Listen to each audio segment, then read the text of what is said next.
A Lord Exultant is a cunning and sadistic chaos lord of the Emperor's children, leading warbands with brutal precision.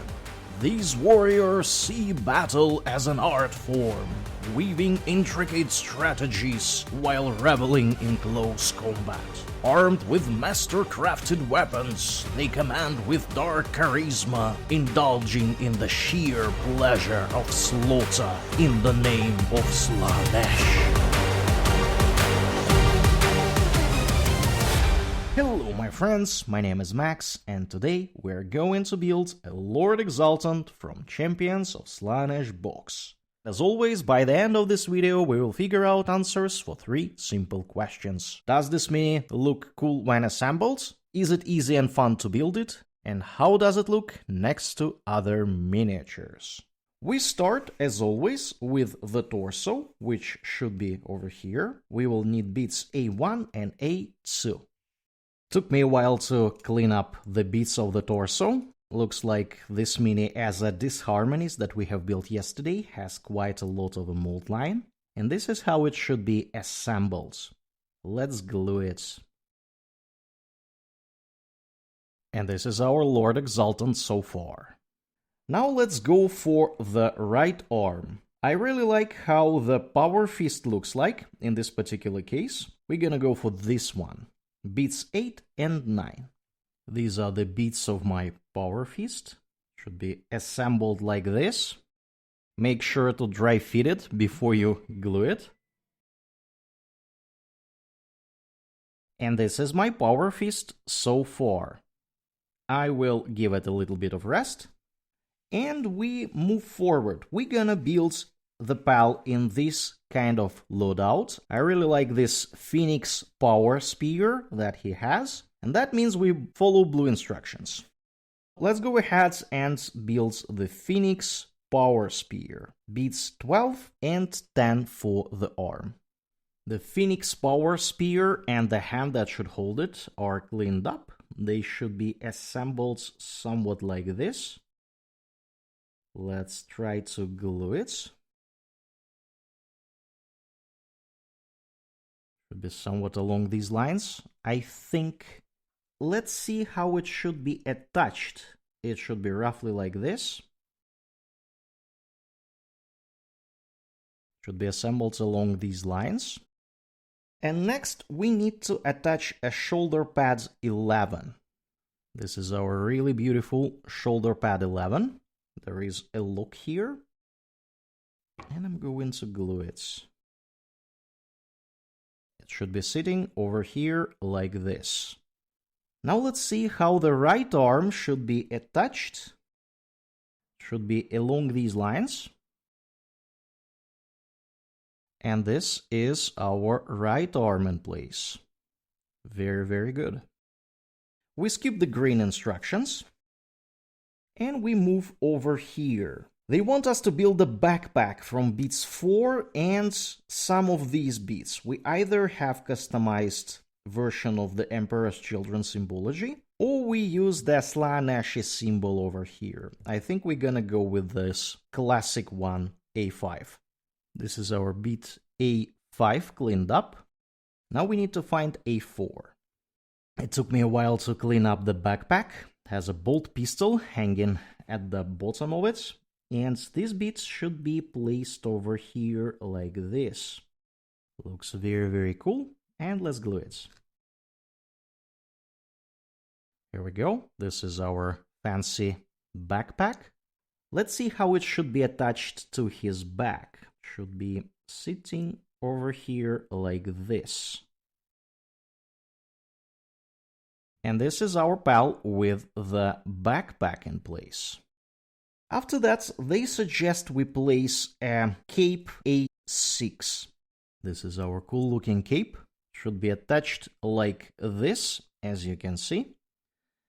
It will require partial assembly for those of you careful painters. I myself don't care that much. That is why I'm just gonna go ahead and glue it.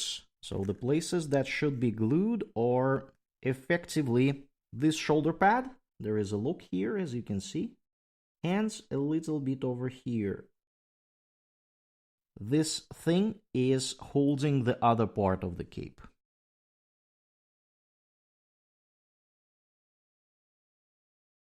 This cape is gonna be one of the most challenging parts of this miniature, because over here you should be pressing, on this shoulder you should be pressing in that direction, and over here you should be pressing in the opposite direction. It is quite tricky. I will give it some rest, and now we need to find a head. I will go with the head 7, this one. This is my cool looking head, looks amazing. And it should be placed over here like this. This head might require partial assembly because it covers some parts of the miniature. I myself don't care that much, that is why I'm just gonna put it in place. And this is our pal so far. Now we need to find the front part of his cape, or whatever it is, A3. This is the front part of the cape. Let's see how it should be attached. You can see there is a look. It should be sitting over here, like this. Looks actually quite nice. And there are 2 looks here, first one and the second one, and that is where I'm going to put the glue. And this is our pal so far. Now they want us to drop him on a 40mm base. We have a base over here, and let's glue our pal.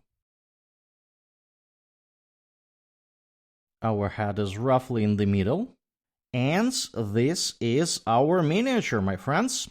It took me roughly 35 minutes to assemble it. I will give it 5 skulls out of 5 for the sheer fun of building it, and I will give it 3 out of 5 for the ease of assembly. Yet again, a lot of mold line, like in the Disharmonist mini that we have built yesterday.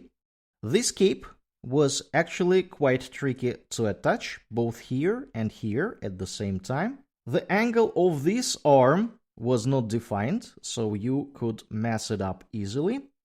So this mini is definitely not for the newcomers to the hobby, this is definitely for people who know what they're doing. This mini would require partial assembly because of the cape. Luckily for everyone, the cape can be assembled at the very last step, so you can paint everything and then just place the cape over here, already painted. But other than that, this mini looks very, very, very cool. And it also has some Primaris kind of proportions. So let's take a look how this mini sits next to some other miniatures. Let's start with some Space Marines. We have a Blood Angels captain over here. And as you can see, the Blood Angels captain is even shorter than the Lord Exultant that we have built today. This is how they look together. The Chaos Minis start to become larger and larger. This is comparison to a Chaos Terminator. This is Chaos Champion, the squad leader of Chaos Terminators. You can see that he is much shorter. Even with his trophy rack, he is shorter than the mini on the left. And surprisingly for me, this mini is comparable to a captain in the Terminator armor from Leviathan books, which is a humongous miniature. This is a Primaris Terminator. And they are of the same size, keeping in mind the tactical rock. Of course, the tactical rock makes this spell a bit taller, but without it, they would be of the same size. This is amazing, guys. This is amazing. And that is gonna be it for today, my friends. If you enjoyed this video, don't forget to hit that like button and subscribe to the channel. Share your thoughts on this mini in the comments below. I'm working to make my videos more helpful, and I need your inputs. Check the description of this video for a Google form link and share what's your biggest struggle when building Warhammer 40k minis. Make sure to check the video that you see now on your screen. Thanks for watching, and I will see you next time.